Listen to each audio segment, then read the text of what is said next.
There you go. There we go. You ready? Yeah, should be ready now. Okay, there we since go. you didn't turn on the mics, but we'll have to redo that. It's all right. Here we And go. we're all good. Welcome into the Hot Read podcast for Friday, March the 3rd. I'm your host, Easton Freeze, director of published content here at BroadwaySportsMedia.com. We are also brought to you by the 440 Podcast Network. Welcome into day 4 of our live coverage from Indianapolis at the NFL Combine. I'm joined, as always, by producer JT once again in person. JT, how are you? I'm good. It was a very busy day for us. We had quarterbacks and wide receivers on what we were calling right before the show a dark and stormy day in Indianapolis. Indeed. If you hear any rain in the background or maybe even a little bit of thunder, it's been like that all day. Very gloomy day here in Indy. Not ideal weather-wise for the Combine, but that's why we're doing stuff indoors. And it was a very eventful day, a ton for us to get to. We spoke to quarterbacks and wide receivers this morning, and then we've had defensive backs doing their athletic testing in the afternoon, actually still going on as we speak, I believe, just wrapping up. A ton to cover, but let's start out with a quick recap of the last 24 hours, JT. We have been figuring out the Combine as we go this week on our first ever stay here in Indianapolis. And well, actually, I'm skipping a step here. Let me backtrack. If you're watching us live, we need a confirmation in the chat over at Broadway Sports Media YouTube's page. You can find this live stream. And if you could just leave us a comment, as Ben Deming has left, asking Broncos country ? I'm not sure what that is about, but if he's just saying let's ride, then I'm with you, Ben. Let's ride. We just need confirmation that you can see and hear us on the live stream so that we know that we're not going live for no reason and that you all are able to hear us. So as soon as we can get somebody in the chat to give us the thumbs up that we can be seen and heard, we will get underway here. Appreciate you all tuning in with us live. And for those of you that are listening to the sound of my voice on Friday evening or Saturday morning on the podcast or the video version of our show on YouTube, just so you know, we are doing these shows live, and you've still got 2 more that you can catch this weekend on Saturday and Sunday afternoon/evening. We'll be doing live shows every single day that we're here for the Combine, and the next couple of live shows should be really interesting because we've got some really exciting athletic testing on the weekend coming from the quarterbacks, wide receivers, offensive linemen, running backs, and I think, yeah, that's it. Quarterbacks, receivers, linemen, Tight ends. and running backs, and tight ends. Thank you. I know I was forgetting one. All right. Ben, perfect. Thank you, Ben, for letting us know. He can see and hear us. We appreciate you and the handful of others that are in here. Last thing before we fully dive into our discussion today. If you're watching live, we super appreciate you, and I will even further appreciate you if you can do 2 things for me. One, we want to chat with you during the show. We want to hear your thoughts and opinions and questions that you might have about prospects, the Combine, whatever it may be. So head on over and watch this show live on the Broadway Sports Media YouTube page and be like Ben, chat with us in the comment section there. We can discuss these guys, of which there are many for us to talk about today, more than in the past couple of days. We've finally reached the portion of the Combine where they're letting us talk to a lot of the very, very interesting prospects, the folks that people want to hear about. And today we had an overload of people to try to cover. The other thing is, if you could send it, share it with whoever you think might be interested in watching this, joining us live. If you're watching on Twitter, Facebook, YouTube, if you can repost, like, retweet, anything that you can do to share, text it to somebody, super appreciative of any effort from you guys helping us share the show and send it to a friend. So thank you very much for that. We're going to move into talking about the individual prospects in a minute. But like I was starting to say, we spent last night figuring out where the scene was here on Combine Week. As it is our first time here in Indy for the Combine, we hadn't quite figured out where the scene was, because you always hear the best part, or maybe half of the fun at least, from the Combine is going to the restaurants and the bars in the evening when everybody's off of work and getting to chat with coaches, GMs, media members, do a lot of networking here. The rumor mill for the offseason really get to start up in earnest. That's what this week is about. And it took us a while, but we did finally figure out where the scene is. Headed to the bar in the is it a Hyatt? JW Marriott. JW Marriott. It's the JW Marriott that's connected to the convention center. The bar down there, High Velocity, is the go-to place. We walked in and it's basically the entire NFL in there. Yeah, it was a lot of fun. I'm sitting there questioning whether we're in the right place. And then we looked down. First person I saw was Sean Payton hanging out at a booth with some buddies of his. And I knew he had a nice chicken salad going on there. It looked delicious. It did look delicious. And I saw him and knew, okay, we're in the right place. Finally, we figured it out. Lot of but also, awesome names and faces in there that we met. Yeah. But also another person that you saw? No, I was just going to say the reason why we finally figured out, we were just like, we're going too early.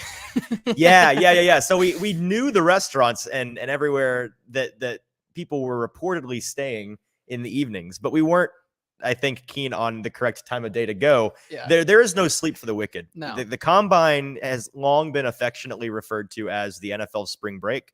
And we're learning that the hard way this week, because there is no rest that goes on. There's no event that better encapsulates work hard, play hard than the NFL combine, because it is go from sun up to sundown with the media coverage. And then come 9:30, 10 o'clock at night, which we were going to places at like 8, silly 8:30. us for going to dinner at a reasonable hour. If you show up at 10:30, you're gonna have a great time. Exactly.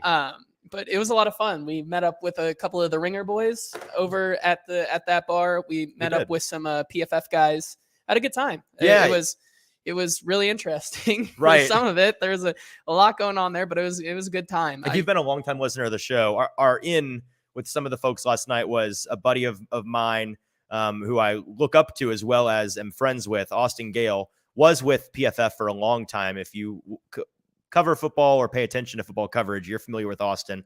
Was with PFF, now with the Ringer, and he was I hit him up. We met him at High Velocity last night. Great hang, awesome guy. Introduced us to a number of really awesome folks we got to meet over at PFF. Got to meet the guy who runs PFF social media accounts. His name's Zach, and he is super cool. He actually lives relatively near to Nashville in Alabama, so we're gonna probably hang out with him at some point. Got his contact, but we were messing with him because he's the who's stopping this team guy, which anybody on sports Twitter or the sports interwebs is not a big fan of who's stopping this team guy, because they do it with every single trade or new iteration of a team. And it's almost turned into like the Madden curse, where if you get that infographic of who's stopping this team, who's stopping Julio Jones, Derrick Henry, and AJ Brown, the answer was injuries and themselves. Julio himself. Like, yeah. It's usually not going well for you if you get one of those graphics. But I met him and he told me who he was. And I go, hey, man, who's stopping this team? He goes, who's stopping this team? I let him know how much you all at home hate him. Yeah. And he said he was flattered and he was appreciative. And he said it is your hatred for those graphics that he's not serious about that will keep him producing them and posting them forever and ever and always. So you're perpetuating your own pain.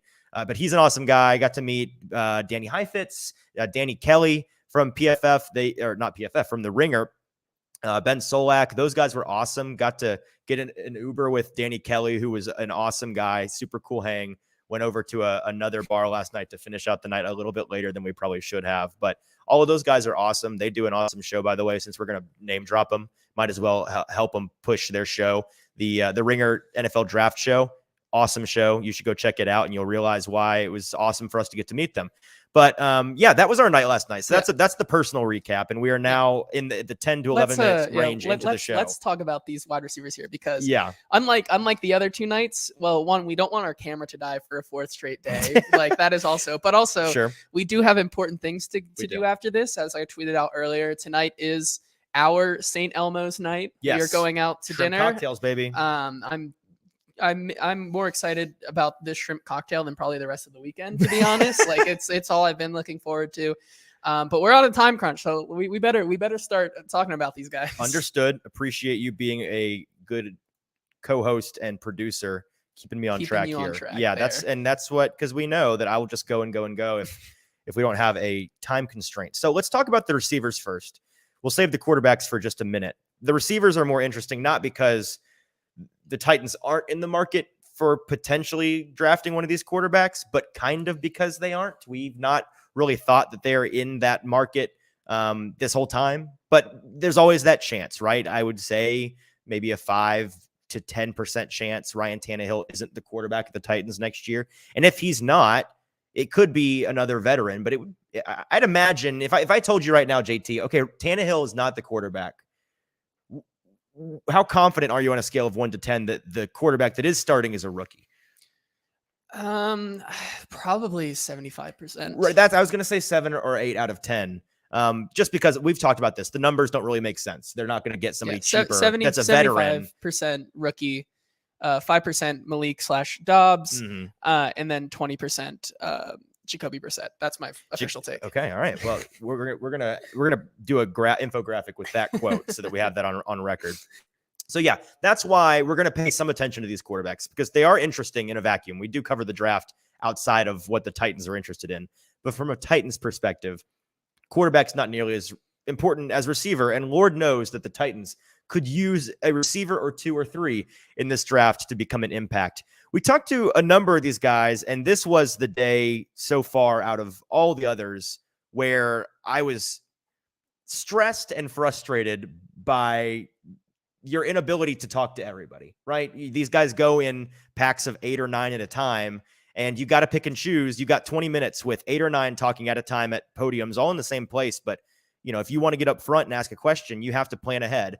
And so you really can only choose to talk to 1, maybe 2 guys in a session. And so we picked the ones we thought were the most interesting. We'll have more to say on other guys tomorrow, right? So if we don't mention the guy you want to hear about, let us know in the chat. Hey, what's the deal with this guy? They're testing tomorrow. We'll have plenty more to say about them then. But yeah, and because of that, it was a lot more of a listening day than trying to get clips for social media and stuff like that. It was a lot more like if you're trying to play the middleman of like 2 different booths right there. If you just like stay in the back, then you're able to like at least catch things a little easier than trying to just go up there, get your clip, and then get your quotes for later on. Exactly. So we've got 6 or 7 guys here that we want to talk about, and talk about them as a prospect as well as what they had to say at the podium today. Do you want to start with one of your guys? Yeah, it's probably, we'll start with one of my guys here. Okay. And it's probably one of the most, if not the ultimate guy that has been talked about this week. Mostly in terms of hype? Yeah, in terms of the hype building this week. And that is Zay Flowers out of Boston College. Well, before we do that, we're starting with the receivers because it's important on this one here. We're going to do a throwback to earlier this week to talk about that. It is still important. Like we sent out a tweet and it was like, who do you guys want to see the Titans draft? And mostly it was O-line first, please, but then wide receiver, because it is still very important that the Titans find a wide receiver, because Lord knows, and I think we also saw this in our DMs there, it just perfectly sums up that there was like a shop with a bunch of jerseys and whatnot, and the jersey on... No, it's the NFL store in Las Vegas. Somebody happened to find the Titans section of jerseys. There's a jersey section for each team. Who were the 2 players that they had there? Tannehill and who else? Cody Hollister. Cody Hollister. So if you want a Tannehill or a Cody Hollister jersey, the 2 hottest jerseys going for the Titans, head to Las Vegas, I guess. But if you're right. If that's not a perfect encapsulation of where the Titans are in terms of their wide receivers, I don't know what is. So the first guy we'll talk about after we listen to this video, but just to refresh everybody on where the Titans brass seems to be in terms of their headspace with this wide receiver class. It might be changing a little bit from what their MO had been in recent years, maybe under John Robinson in particular. So here's a clip from head coach Mike Vrabel on Tuesday when we got to speak to him here at the Combine, talking about speed versus size, especially when it comes to the receiving core. They are able to produce with the skill set that they have. And big and fast is a great place to start, knowing that we need to get faster throughout our roster. But there's a couple ways to skin a cat, and making sure that, you're not, if you come off that model a little bit, there has to be some other things. If the guy doesn't have 34-inch arms and you're like, well, we'd really like to have that, are there other skill sets that they exhibit and can they function and do their job outside of that? So, we know kind of where we need to be with that position.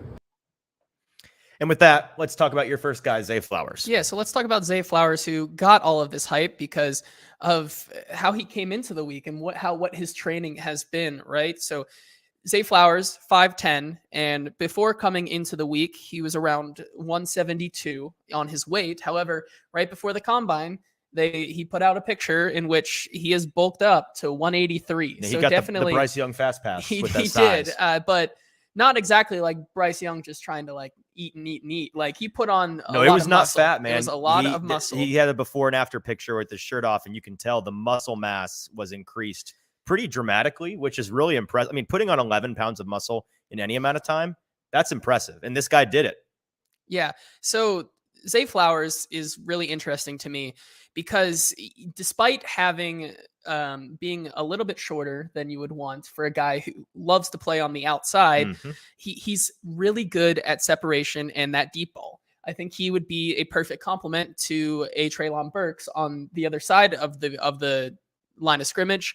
And he would be someone who would complement well because he has that speed and that ability to separate. We remember talking about specifically the Chiefs Titans game, how it was one of the worst performances in regards to wide receiver separation and basically every metric. So trying to bring in a guy here who was 11th in the entire nation in deep yards last season would probably be a good idea. Now, his stock may be a little bit lower because of his 3 years playing at Boston College, his yards per catch last year was the fewest of any year. Past 2 years before last year, he was around the 16, 17 yards per catch range. Then this past year, I believe it was around 13 yards per catch.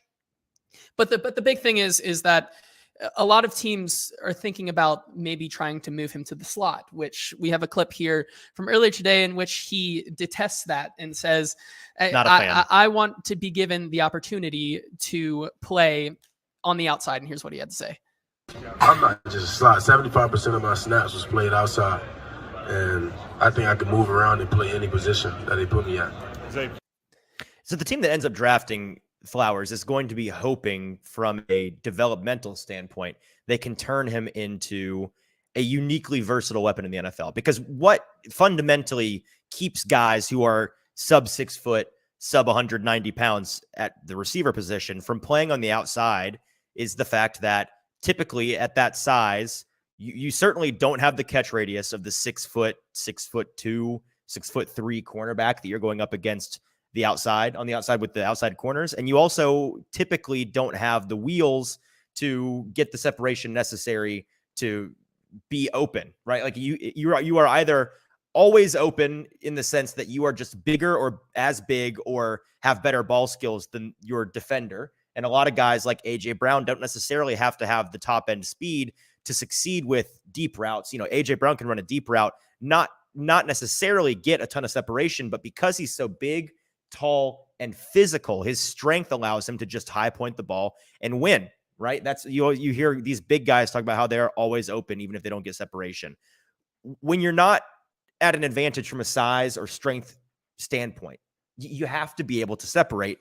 And usually it's the shorter guys, shorter legs. You can't run as fast. You can't hang, or maybe you don't have the ability to separate with straight line speed, but you do in the slot because you're smaller, you're shiftier. Your lower center of gravity allows you to shake a guy in the middle of the field to shorten intermediate passes, and you get open that way, again, by creating a bunch of separation or exploiting the zone. What makes Zay Flowers a guy that could potentially, even at 185, 5'10", 172, or 183 now, what makes him potentially capable of playing on the outside is that burner ability. He's a separation machine. All through college, his separation was really the thing. That ability was what defined his play. And if he can do that at the NFL level and still be that big of a mismatch in terms of separation, then you might have a guy that's not slot only despite his size. Yeah, and that was basically my point there, is that if you want to go for a guy who wants to play on the outside but is sacrificing a little bit of that size for speed, he's probably your best guy on your board. I know PFF has him ranked second in their draft guide, at least when that came out, their second overall wide receiver prospect. But I think as Quentin Johnson, Jordan Addison, and JSN start to kind of pull away in that first three, I think Zay Flowers might be a decent guy that could find himself around that 42, 43 pick range. Right. And well, he's going to have to, if he's successful on the outside, be that Tyreek Hill prototype. Obviously not as good as Tyreek Hill. He's an alien. He's an elite athlete. But you can do what Tyreek Hill does, not at an elite level, but at a good level, at a great level, right? Just a Publix brand Tyreek Hill. And it's a kind of a good comp in the sense that Hill is also in the I believe he's 5'10", 185. So almost exactly the same build. The problem is with Tyreek Hill, Hill ran oh goodness,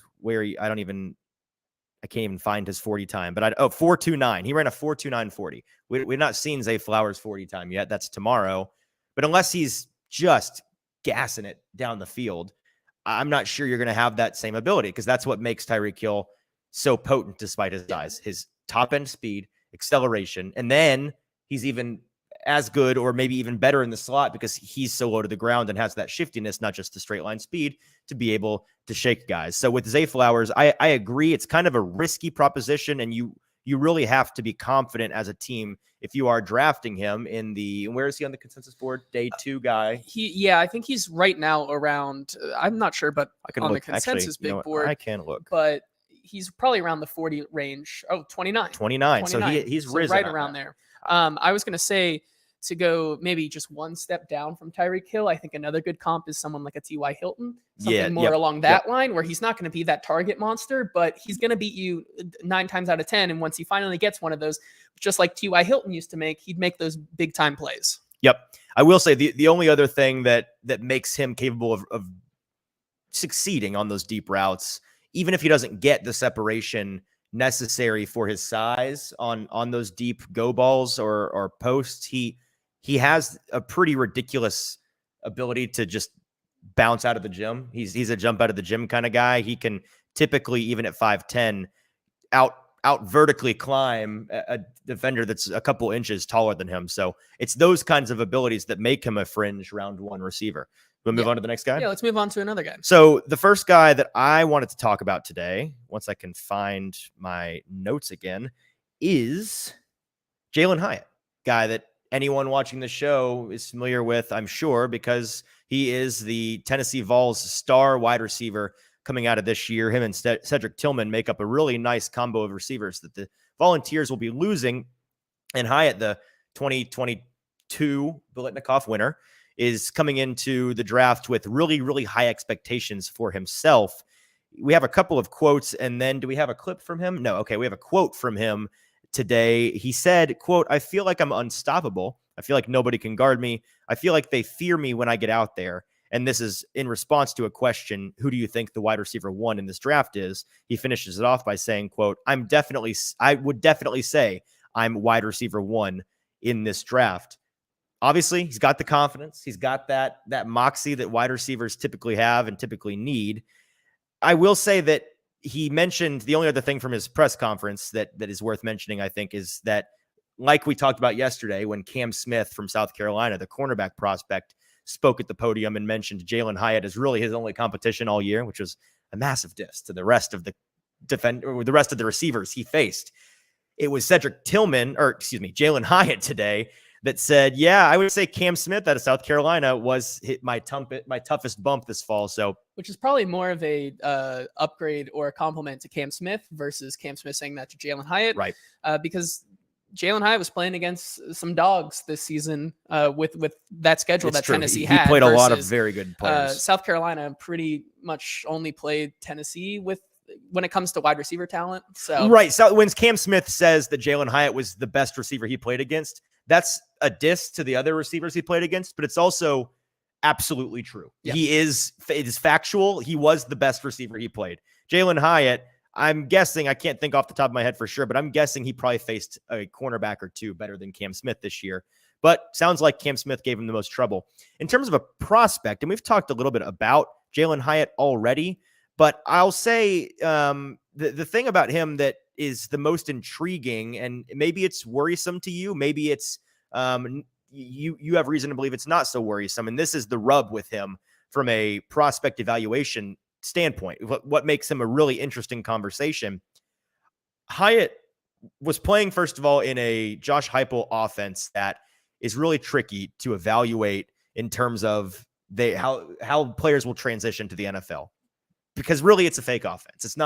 It's certainly not an NFL offense, and really it's a particularly gimmicky college offense. I guess that's the best way to say it. It is very, very different from anything else he'll at least be seeing in the NFL, that's for sure. And because of that, he did some things that maybe weren't as not as impressive, but he wasn't as diverse with what he put on tape. I know I'm kind of struggling to explain this, but really, when you look at this receiver class, Jalen Hyatt stands out as a guy who didn't line up to run as many different routes as the other guys, didn't line up at different positions as much as the other guys, and didn't really have a ton of contested catches, which is a testament to his ability to separate and run past his defenders. But it raises red flags with a number of folks who are NFL evaluators, because when you take that jump from college to the NFL, typically you're not going to just be open all the time. College openness is a couple of feet. In the NFL, an open receiver has 6 inches on their defender. So if he can't win in press coverage in contested catch circumstances in the NFL, he's not really of much value to teams. Yeah, but I think he's probably one of the more volatile players as on draft boards consensus wise. I think he could go in that late first round. I think that he will. I told you this earlier, JT, yeah, like you were gonna say, he could be the first wide receiver taken off the board. It just depends what team likes what he's got. He could be, and I think it is kind of a choose your own adventure thing with wide receivers this year with teams. The consensus board of receiver, the consensus opinion on the receiver order will probably be thrown out the window on night one, because each receiver is so different, kind of niche, has real limitations. It's really going to be scheme dependent, fit dependent as to where these guys end up. I almost can guarantee you there will be a surprise wide receiver drafted in the first round by a team that reaches on their guy because they are looking for the traits that he in particular has. With Hyatt, I don't think he's going to be the first guy off the board. He could be, but once DraftKings or FanDuel or the book that you use puts out lines on the draft, more lines, I suppose, more options to bet on, I'm going to be betting on Jalen Hyatt to go in the first round for sure. I've been saying it since he won the Biletnikoff that this guy, you may think he's your wide receiver 5 or 6 or 7. You may think that he's gimmicky or a college-only player. You may think that he's just not big enough or talented enough to compete in the NFL. Those things may or may not be true, but if you think he's not going in the first round, I think you're crazy. The wide receiver position is such a massive, massive premium in today's NFL, and teams are constantly looking for young and cheap talent at wide receiver, because we see what a wide receiver on a rookie deal can mean for a team in terms of a significant boost in offensive production. The Jamar Chase, the Justin Jeffersons, the T. Higgins of the world. We have a new guy every single year prove, give the Garrett Wilsons of the world, that if you can hit on that rookie wide receiver, you are not only set from a talent and production standpoint, but financially, man, you are living large, paying this guy $1 or $2 million a year instead of 20 on the cap for the AJ Browns and DeAndre Hopkins of the world. Yeah, let's move on to the next guy here. And this is the one that stirred up the pot the most for Titans fans, at least today. Yep. And that's got to be Rashee Rice. He's out of SMU.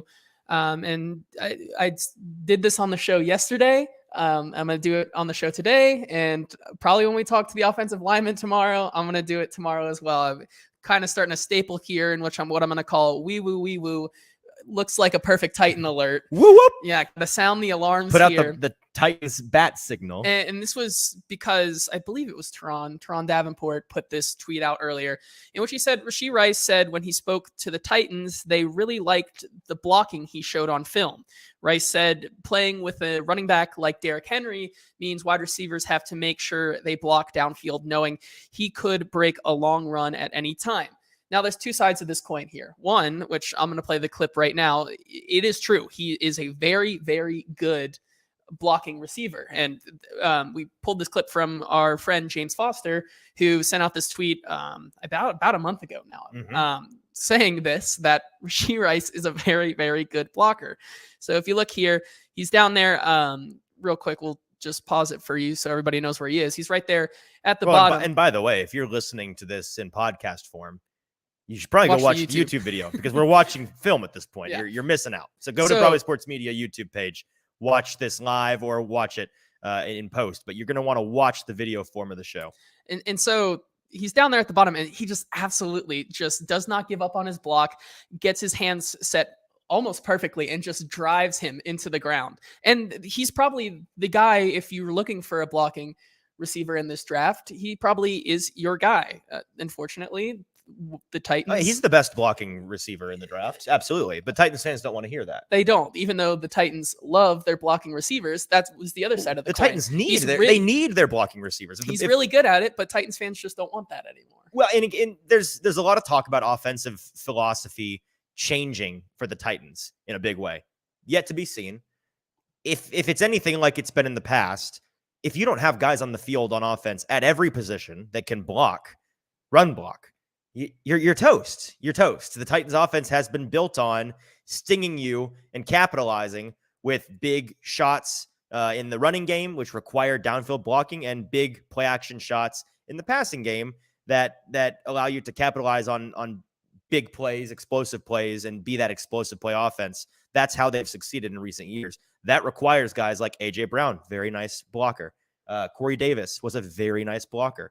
They have continued to roll out tight ends that folks don't want to see on the field because they stink at catching the ball, like Jeff Swaim, but they are the best blocking option that they have. So they put out the blockers, right? That's been what the Titans have not just loved, but have needed. They've needed that. And so with a guy like Rashee Rice, not only is he great at it, but then you hear these quotes come out about how the Titans have met with him and they have complimented his ability to block downfield, and people just lose their minds. Why are the Titans interested in wide receivers that can block downfield? I wish just once they would compliment a wide receiver publicly for their ability to maybe stretch the field and get vertical and win at the point of attack and always got fantastic hands, because they're so desperate for guys that can be explosive in the passing game. The problem is they need guys that can do both, and they're interested in guys that can do both. Might be able to do both. Well, that's the thing. He's not a bum. Yeah, receiving the ball. He is a receiver. Last season, he saw the most volume of his career with 104 more targets than the next highest player on his team. So I think he had 156, 160 targets overall, which is a lot more than your receiver 2 and 3 on that team. So they loved giving him the ball at SMU last year. And with those targets, he was able to put up an 85.9 PFF score, first in deep catches, fifth in deep yards. So while he's very good at blocking, he also, just like Zay Flowers, is able to make that separation and speed down the field. Yep. You want to move on to the next guy? Yeah, let's go. All right. The guy that I want to talk about next is Jonathan Mingo. We've been talking about him on the show for a couple of weeks now, and he is the guy for Titans fans and Titans media, it seems. If the Titans go receiver in one of those later rounds, maybe more like the 4th or the 5th, Jonathan Mingo out of Ole Miss could be that guy for them. Seems to be kind of an A.J. Brown type coming out of college. You look at him and physically definitely has that same build. You watch the tape, which I have done on Mingo, and it is different from A.J. Brown. It's not nearly as dominant. He's not the prospect that A.J. Brown was, but the traits are there, and you see flashes of really similar gameplay. Really strong player, plays with outsized strength, but he plays bigger than he is. His ability to win over the middle of the field is really fantastic. His ability to produce yards after the catch, really fantastic. All things that made A.J. Brown an intriguing prospect, and that's kind of the play style that he emulates. Had his best year of his college career last year, 76.9 PFF grade, an increase of over 12 percentage points from 2021 to 2022. Played in 13 games, almost doubled his snaps from the previous 2 years. He played mostly out wide, 246 snaps out wide, 154 on the inside. At his size, he's another guy that you could be pretty versatile with, moving them inside and out. And listen, in today's NFL, big X receivers, they're put on the inside relatively often. Like it's not unheard of for anybody to be. I mean, Traylon Burks plays in the slot from time to time. So this is a guy that you really would like to see them consider in the later rounds. I think that he'll probably end up rising in draft stock for many in the league over the next 2 months. And it wouldn't shock me at all if he ends up going at the end of day 2 in the 3rd round. It wouldn't shock me at all. I think it's, again, any of these receivers could go at any point because it really is it's like a Ben & Jerry's. You got 23 different flavors, and just because there are popular ones doesn't mean everyone's going to go for that, man. That sometimes a team is looking for a very specific flavor and they take a guy earlier than you expect them to. Yeah, and to your point, the Titans do sound interested in him. Yes, I forgot the only thing I wrote down for sure about him, the most important thing that I've buried the lead on. We found out today at his media availability that Jonathan Mingo has an in-person meeting scheduled with the Titans next week. So that's the first meeting I think that we know of that the Titans have set up for after the combine. He seems to be on the top of their list of radar guys they want to speak with and consider for the draft. So that's really exciting, I think. And he's a prospect that I would fully endorse if they were to go his way. Do you want to talk about your next guy? Yeah, let's move on to the next guy here. And he's going to be our last guy that we're going to talk about here. Of course, we're going to talk about a lot more because I know you guys reached out and probably want to talk about Josh Downs and a bunch of other guys that all of you are pretty interested in. But one more guy here that I've seen at least Mike Herndon be pretty in on this guy. I am also in on this guy. Yeah. Easton also in on this guy is Tyler Scott out of UC. Now, this is a guy who was I just have to laugh at myself because I said I did the Chris Collinsworth line there real quick. Yeah, here's a guy. Now here's a guy.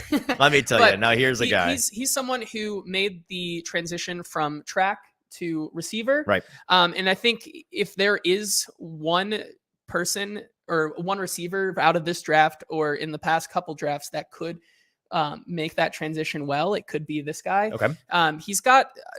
He's got decent size. He's 5'11", so a little bit undersized for what you want out of a receiver on the outside. 185, so he's basically around the same height and weight that of all these guys that we're talking about. Now, tomorrow when we see the weigh-ins, things might shift and change, but that's what we're working with right now. But I think he probably has the most speed out of any of the guys we talked about. Teron Davenport also talked to him today, asking about what do you have to consider when making that track to wide receiver move, and how does that fit into your game? So we'll play that clip here real quick for you. Time we really run at 100 yards, we really get a chance to really build up that speed.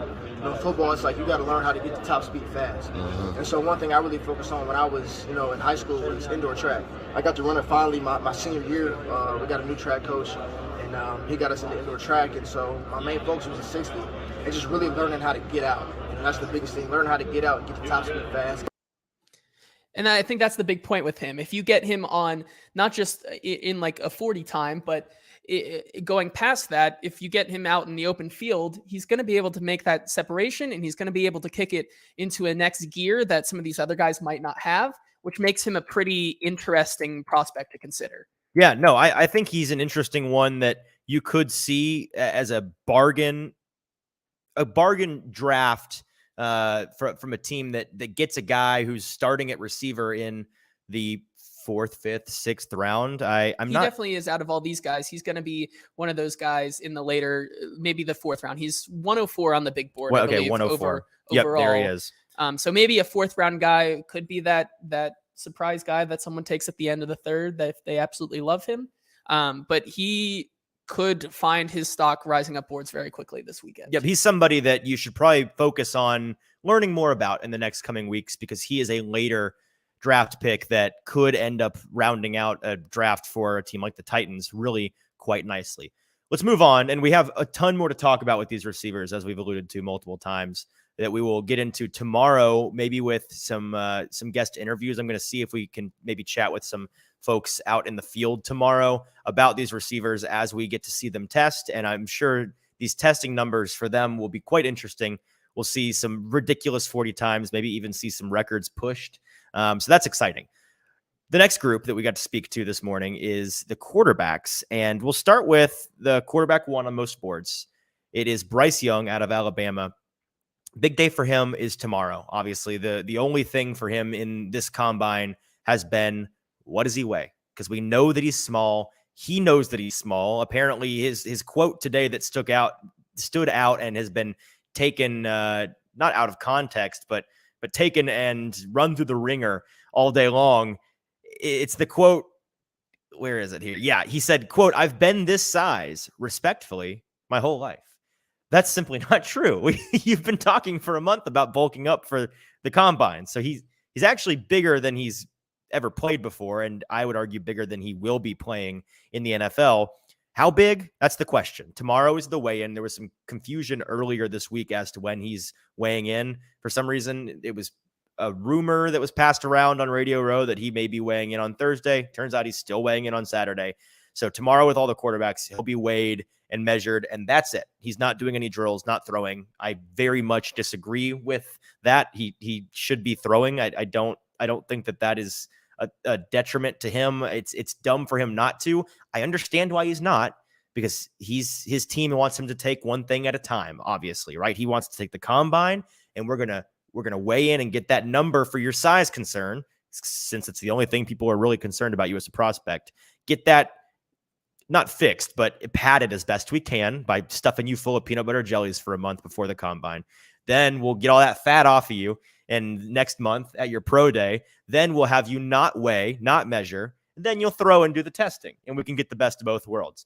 He's not fooling anybody that has half a brain, but on paper, it's what it's going to look like. And that's frankly all you need for a lot of folks, even in the media and in the NFL, to see that and feel a lot better about him as a prospect. Because again, it really has been that one thing this whole time we've talked about him so far this offseason.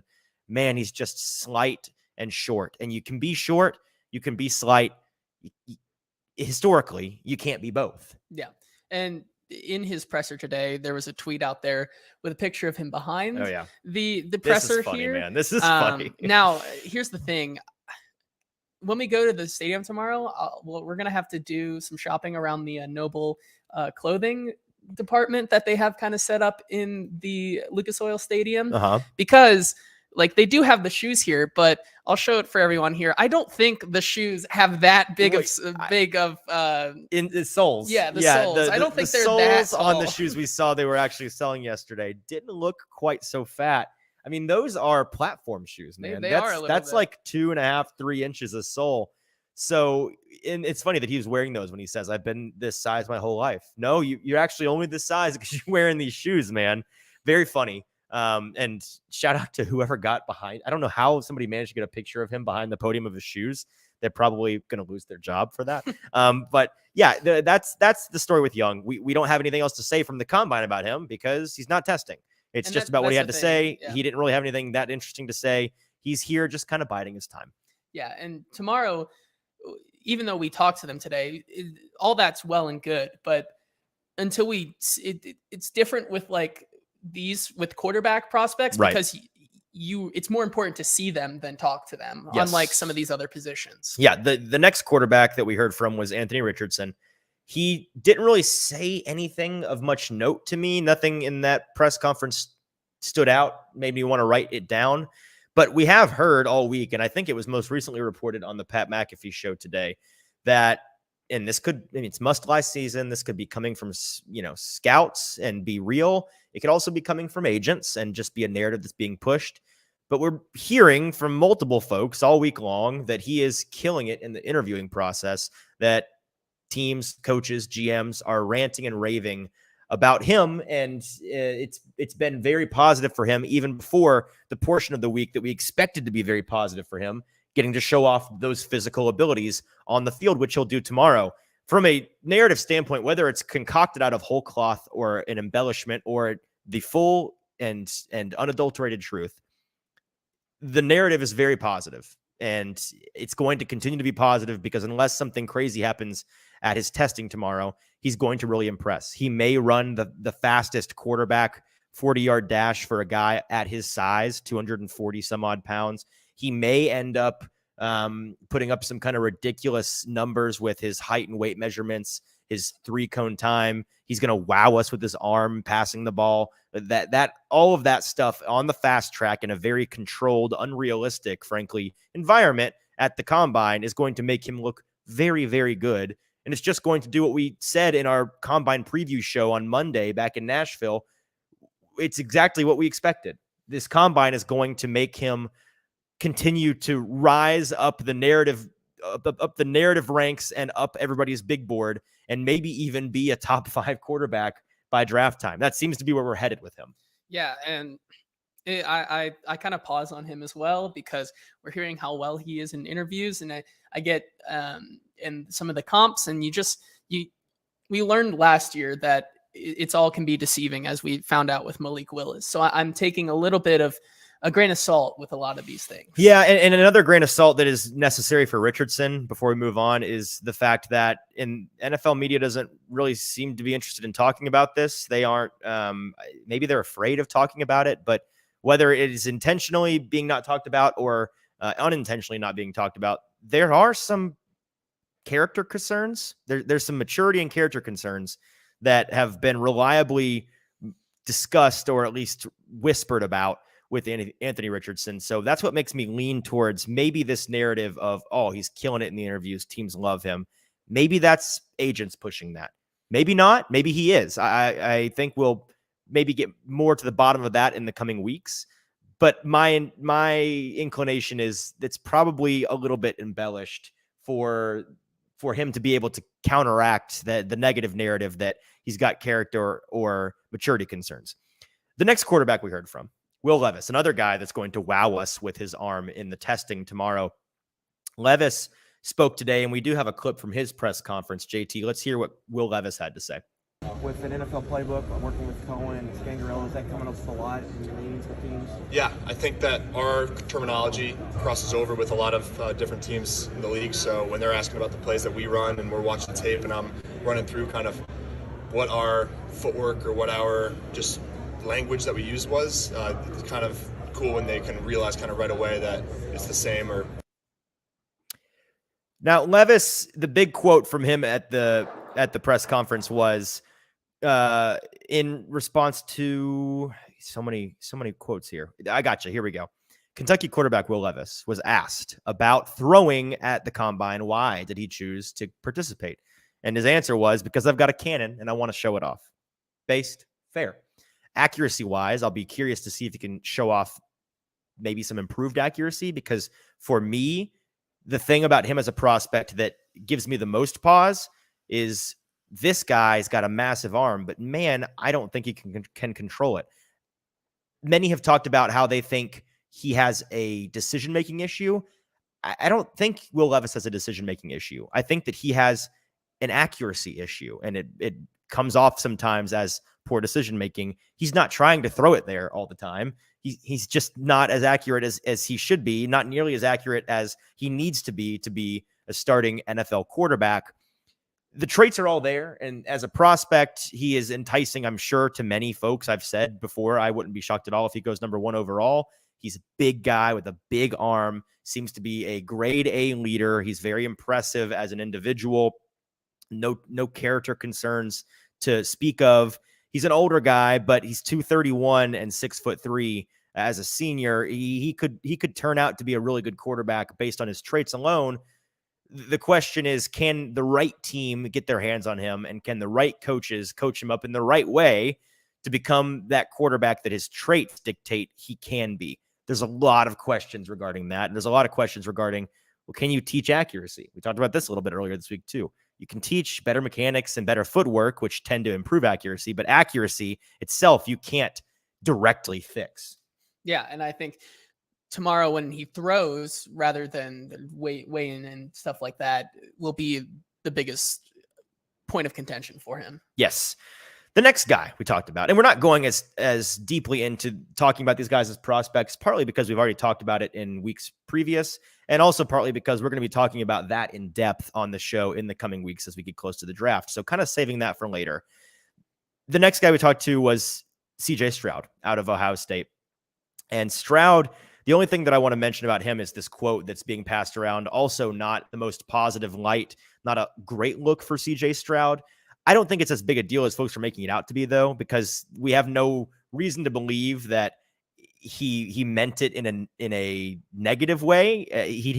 Frankly, he'd be a moron if he meant it the way folks are taking it. Here's the quote. He says, quote, "I look up to Deshaun Watson a lot. I feel I have a similar playing style too." He then also went on to mention that Joe Burrow is another guy he looks at as a comparison for him in his ability to create. And he also mentioned, I think, Mike Vick in there as well. He with did. Deshaun Yeah. Watson. Deshaun Watson and Mike Vick were the first two names he dropped. Which makes sense given his style of play. It's just the player. It's the player. The player. He's talking about the player. There's no way he's talking about the person. And he'd be a moron if he was talking about the person. It blows up because accounts like Barstool and all those take it out of. Well, if you just post that quote, yeah, I look up to Deshaun Watson a lot. End quote. The back half of that, by the way, is I feel I have a similar playing style too. Like that is what he's talking about. I don't think that unless he comes out and is clarifying, like, no, like me and Deshaun are tight. I like him as a person. I think that he's a role model. Then we can have that conversation. Yeah, we're not having that conversation because it's not what he meant. As a player, I do think that it's a pretty apt comparison. At his best, CJ Stroud, the prospect, is a Deshaun Watson type passer. And we've seen in his prime before his world came crashing down in Houston, Deshaun Watson, top 5 quarterback in the league. Yeah. So talk about the next guy, last guy. Yeah. Last guy, obviously not the last quarterback we heard from today, but the last we're going to talk about, because this is the big 5 in this year's draft. It is Tennessee's own Hendon Hooker. Hooker was getting a lot of attention today because he, of course, due to his knee injury, still rehabbing, not going to be participating in the drills. He has been at the Senior Bowl a couple of weeks ago and now at the Combine talking to teams and giving interviews. Everything we've heard is that he's very, very impressive. Teams are impressed with his football mind and his leadership ability, his confidence, all of those things that you're looking for. The big question with him is the same that we had with the receivers out of Tennessee. And it's really amplified for the quarterback position. How do you compare what they were doing in college to what they're going to do in the NFL? It's very difficult because what they were doing in college is so gimmicky and unique and collegiate. It is really maybe the most collegiate we've seen a quarterback in the NFL draft coming out of. The most collegiate system we've seen an NFL drafted quarterback come out of since the Ole Miss player last year. That was a pretty gimmicky offense. I'm blanking on his name, by the way. Who was the Ole Miss quarterback last year? Yes. Look that up for me. I'm blanking because he went to a team and got hurt and didn't play all year long. But that's really the mold. And there's a reason that a lot of these gimmicky offense quarterbacks in college don't manage to make the transition. Matt Corral. Thank you. I was thinking Mac for some reason, and then made me think Jones. I was close. Matt Corral. He's kind of a similar guy who went from a very gimmicky lane offense over in Ole Miss to the Kiffin way. Just didn't really translate, I don't think, to the NFL. He got healthier and spent a little bit of time, and it wasn't all that positive. So all of that is to say, I think that Hooker could be in that same boat. The biggest question out of the gate is this knee injury. Is it going to limit his ability to be that explosive athlete that can scramble and create and is a threat with his legs as a big-bodied, bruising player? We don't know, and it needs to be. It needs to be right for him to have a chance to make it in the NFL. And between Hooker and Richardson as the guys who might be labeled as maybe projects not ready to start year one, I think a team who really likes Hendon Hooker might give him that time to get healed up and maybe use him as more as a prospect rather than trying to put him and get him to go straight from day one. Right. And then there's some things as a prospect that make him intriguing. As a deep ball passer, it's gorgeous. It's fantastic. That part will absolutely work in the NFL. He knows how to adjust the angles and get it into a guy's breadbasket. He can put touch on the ball when it's necessary and put it over the top when it's necessary. He also has to be accounted for as a runner, obviously. And turns into a running back in the open field quite often. He does run to run and not to pass, something that any team that drafts him is going to be trying to teach him to do, because in the NFL, if you can run to pass or throw, that's what really makes you a dual threat weapon. And then also his year-on-year improvement has been something that you can't not pay attention to. His PFF grade each year in 2020, an 81.5, then an 84.4 in 21. In this past season as a well, not technically a Heisman candidate, but definitely a Heisman candidate for the vast majority of the year and should have been in the end, and not Stetson Bennett. He had a 90.9 PFF grade. Really fantastic year, nearly 70% completion percentage and over 3,000 yards, 27 touchdowns to 2 interceptions. They were a dominant offense, and he had a dominant year. If he continues to improve at the rate that he did in college in the NFL, he may end up being an NFL quarterback. So we'll have to see. That's it from our quarterback roundup this morning with the interviews. Again, a lot more to talk about on the tight end. By the way, the tight end spoke as well. Because we were focused on quarterbacks and wide receivers, really didn't get to spend a ton of time paying attention to them. We'll probably catch a lot of those interviews in post tonight and tomorrow.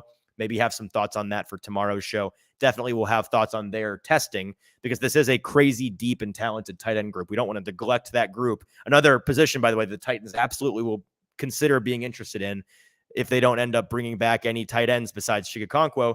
Can't have one guy on the roster. You got to have a couple.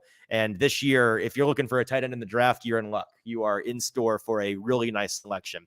So we'll talk more on them tomorrow, as well as the receivers and the quarterbacks. We'll probably end up doing maybe a later show tomorrow, just because a lot of it will be based on that athletic testing. So we'll go to that. And as soon as that is up, we will be able to do a show on that tomorrow evening. So look out for that. Last thing before we go is mentioning the athletic testing notes from the past 2 days. Again, today's testing should have just now wrapped up. Yesterday's was wrapping up. We were recording a couple of things from yesterday that we missed, a handful of things from today that we wanted to point out. We've got some freaks here in Indianapolis this week. It is really, really impressive already with just 2 days of testing under our belts, what some of these guys are doing. The first guy we have to mention is DJ Turner. Cornerback ran today a 4.26. Turner was fantastic, and that is that's unofficial. But if assuming that stands, based on yesterday's trend with the laser timer, everything was getting adjusted faster. The unofficial times were getting 0.03, 0.04, 0.05 seconds taken off of them. So we could see that get even closer to a flat 4.2, which is insanity. The next guy is a guy we talked a lot about yesterday from his interviews. I'm very, very high on him, and frankly, am sad that he tested so well, because this guy's going to be a first-round cornerback now. There's no chance he's not. It's Dante Banks. He is a stud. Ran a 4.36 unofficial time. That could come all the way down to a 4.30 flat based on the adjustment for the official time. The guys coming out of the Terps organization, really fantastic day for them. Yeah, both of their cornerbacks. They set the precedent right there. And it was out of the gate today. Yep. Their 2 cornerbacks ran a 4.31 for Jacorian Bennett. Again, unofficial, could get into the 4.2s. And then Deontay Banks could run a 4.36. Both of those guys, blazing fast speed. Jacorian Bennett's not going to be nearly as high a pick as Deontay, simply because he's not got the build or the traits or the production that Deontay does. But for Deontay to combine that raw speed and length and size and traits and physical ability and production on tape, like, he's kind of got it all. I am going to have to reevaluate my cornerback board after this week based on a lot of the measurements and what I've seen and how I've learned about these guys this week. I would not be surprised at all if he ends up being one of my top 5 corners. I'm really, really a fan of him. Yeah, I think where he shines as well is in the coverage. This past season, he allowed a completion percentage of 43.3%. So he's going to be one of those guys who's going to be able to play the outside really well. He has that speed, and he's just going to be all over you the entire time, which is what a lot of teams really need in this draft. So he's going to be a hot commodity, and maybe even find his way into the top 20. Another guy that's going to be a hot commodity because he put up a ridiculous number. Oh, I forgot one more step from Deontay Banks. He had a 42-inch vert and a 11-foot 4-inch broad jump, which is the 3rd best cornerback broad jump ever. Ridiculous, insanity, freak athlete. Then he's outdone by Julius Brents, who broad jumps an 11-foot 6. Crazy. Insane athlete. Got the attention of Daniel Jeremiah, among others, on Twitter. This guy is an athletic freak and is probably going to rise up the boards for teams that just want crazy, freakish prospects with crazy traits. He's going to fit that bill. Another guy that fits the bill is Joey Porter Jr. Talked about him a lot. He tested today. He tested today. Right. He tested today. We talked about him yesterday because we talked to him yesterday. and he measured a 34-inch arm, 80 7/8 wingspan. He's in the 99th percentile for arm length for cornerbacks. So this guy's got the reach that teams are looking for. And especially how good he is in press coverage. He could be the number one corner off the board, depending on scheme. If you're going to play press coverage, you need a guy with crazy reach. Joey Porter Jr. matches that bill. Some other notes. Byron Smith, Tennessee edge rusher, he did athletic test yesterday, and he put up a ridiculous day. We didn't get all this information in until after we recorded yesterday, so we had to include it for today's show. He put up yesterday, and mind you, there have been 1,150 defensive linemen to participate in the NFL Combine since the year 2000. Among them, Byron Smith just posted the 4th best 40-yard dash, 99th percentile, the 3rd best broad jump, 99th percentile, the 34th best vertical jump, 96th percentile, and the 8th best speed score in the 99th percentile. So another athletic stud. The traits are so... It's going to make these scouts and GMs salivate to the point that they're going to end up drafting him higher than I think a lot of folks are thinking. So another guy you need to circle. This guy absolutely will go probably before you're expecting him to. His consensus big board right now is 107, which is just that's not staying crazy. There. He just like Clancy out of Pitt. He's gonna rise maybe 40, 50 spots and get into that top 50 conversation. I think so too. One guy who had an unimpressive number yesterday, but I don't think it's nearly as big a deal as many are making it out to be. Luke Van Ness, who has been nicknamed, I guess, Hercules by his teammates. I'm not exactly sure where the nickname comes from, but he keeps being referred to as Luke Hercules Van Ness, and he's got the look. He looks like He could star in a live action. He does. He's got the build. He's shredded. Looks great. Thick guy. Then he's got the great head of hair, and he's got that smile on him. He's kind of a charmer. So, but he did end up having only 17 reps yesterday in the bench press. Folks weren't very impressed by that, obviously, because that's, if you're a guy that's being considered for a top 10 pick at an edge position, that play strength is very important. One of the most important things they're looking for. But this has been pointed out by a number of folks. The first I saw was from Brandon Thorne, who's a very fantastic analyst. I saw on Twitter he was talking about this list of guys for reps yesterday, and Luke Van Ness came in, I think, actually at the very bottom of the class for edge players for the number of reps. It really just goes to show more than anything else, not that Luke Van Ness is not nearly as strong as you think he is, that maybe he doesn't deserve that Hercules title, but what it really shows is the bench press is not a good measurement of play strength, because you go and watch the tape for Van Ness and the play strength is there. It is absolutely there. The problem with the bench press is dudes often who shatter the bench press records or put up really impressive bench press numbers, it's because they have short arms. It's guys like me. You've got much less distance to cover with that bar to go up and down, and you get more leverage, right? The center of gravity is lower. You don't have to support a 240 some odd pound bench press bar up in the air when your arms are 35 inches. It's like skyscrapers that wave in the wind in cities. It's like there needs to be a mass dampener in the bottom because it's just too long for them to be structurally sound. This is like physics 101. So does Van Ness have a bad number next to his name for bench press at the combine? Yes, but also he's got crazy long arms, and he's got crazy great play strength if you watch the tape. So don't let that one fool you into thinking he's not nearly as strong as he is. He is. The last guy we got to talk about, and I've saved the best for last just for you, JT. It's Jack Campbell. This is the 3rd or 4th day in a row, I think we've talked about Jack Campbell, who the resident ball knower of all ball knowers here. I love this guy. You do love this guy. We talked yesterday about how he absolutely knows ball. And we also know that he is apparently one of the latest horsemen of the apocalypse of white guy linebackers, off-ball linebackers who are crazy, inexplicably athletic. His current RAS, which is relative athletic score, a very nice baseline benchmark composite athletic score given by the guys over at, I guess it's Math Bomb. It's at Math Bomb on Twitter. It's Kentley Platt that puts together these RAS scores. He's an independent guy as far as I'm aware, but his his algorithm, the content he puts out, the tracking he does on these numbers is very highly respected amongst everybody here. So this is the go-to number if you're wanting one thing to look at for a guy to see his traits, physically, athletically, what's he got. It's out of 10. And Jack Campbell, so far, it's unofficial, but once his numbers get made official, it'll be in this area. He's got a 9.98. Yeah, is that? Yeah. It's a 9.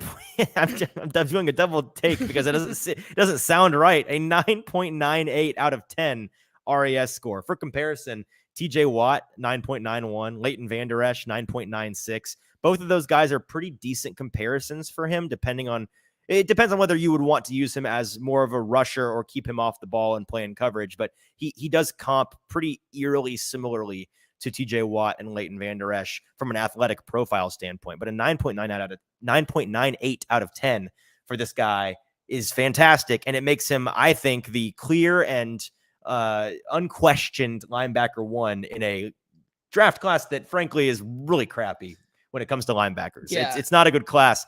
He is the rare exception of a good linebacker that some team's going to get. And the downside of him really, and why he probably isn't as high as he should be. He's 59 right now. And years old? No, 59 Okay, on the consensus big board.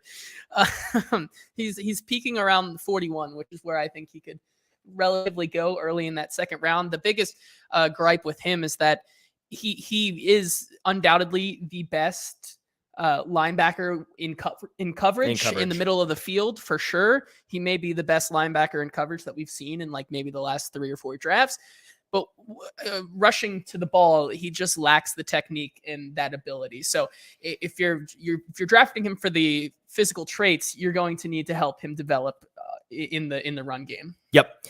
And with that, we're going to end for today. We're already at 70 minutes long, and that's enough. We're going to have probably the longest show of the week tomorrow, if I'm being honest, just because there is so much for us to cover. You're not going to want to miss that one. We'll go ahead and preview tomorrow while we're at it.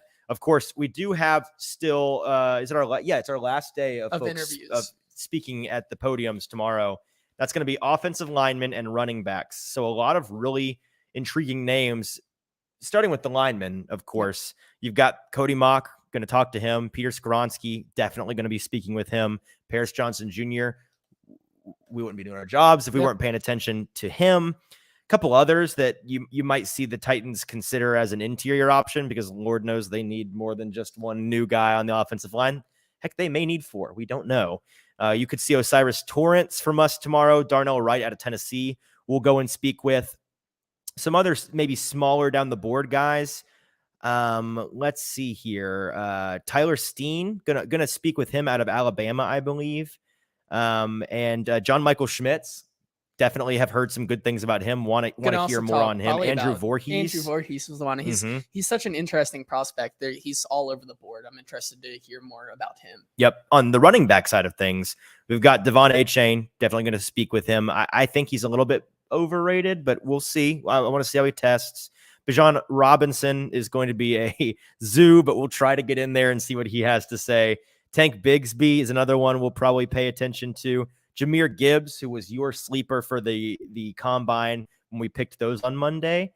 Let's see here. And then your sleeper as well is talking tomorrow as well. I was about to say I was going to name him last, but Tyjae Spears is in fact on this list out of Tulane.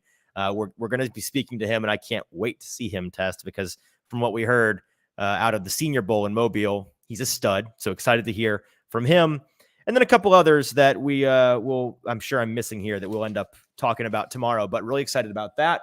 Offensive linemen, running backs talking tomorrow. And then in the afternoon, we've got the big one, wide receivers, tight ends, quarterbacks. They will all be in Lucas Oil Stadium, and so will we, to be watching and probably live tweeting all of the testing numbers that we get from them, including Fat Bryce Young. What's the number? What's it going to be, baby? We don't know.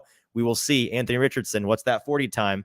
Can we see you show off your cannon? Will Levis, please and thank you. It's going to be an awesome one. And the receivers, of course, we got some guys that maybe can push the record. Some record breakers. Yeah. Some big tight ends that could break tight end records. We think they're going to be running like crazy And we could get some really big fellas run some ridiculous times. Tomorrow's athletic testing is going to be the main event. That's why they put it on Saturday. So you won't want to miss that. You won't want to miss the show tomorrow evening, as well as again on Sunday. We wrap up our coverage here from Indianapolis. 2 more live shows. Won't want to miss them.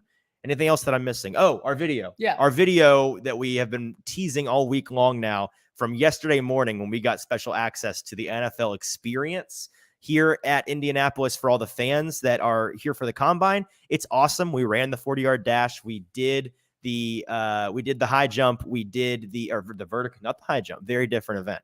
We did the vertical jump, and we did an obstacle course, which was a fun time. And we got to tour the NFL experience. All of that is in a video that we're going to be posting on YouTube right after this is done being live, after we're done here. So if you're listening in post on Saturday, when this goes up as a podcast, it's already out. Go check it out over at Broadway Sports Media's YouTube page. It's very funny, 8 or 9 minutes of us screwing around, and you can see just how average we are athletically compared to, and how bad we are athletically compared to the studs that we're here to cover. So all of that is exciting. We can't wait for tomorrow. Hopefully you join us live. Appreciate you all. Make sure that you're subscribed over at the YouTube page, as well as wherever you get your podcasts. We got to get that subscriber count up. If you're listening and you're not subscribed, please go and do it. It takes 10 seconds. It means a ton to us. Consider it a personal favor. Make sure you leave a rating and a review. We'll read your review on air. If it's 5 stars, we'll give you a shout out, all of that good stuff. Thanks for tuning in.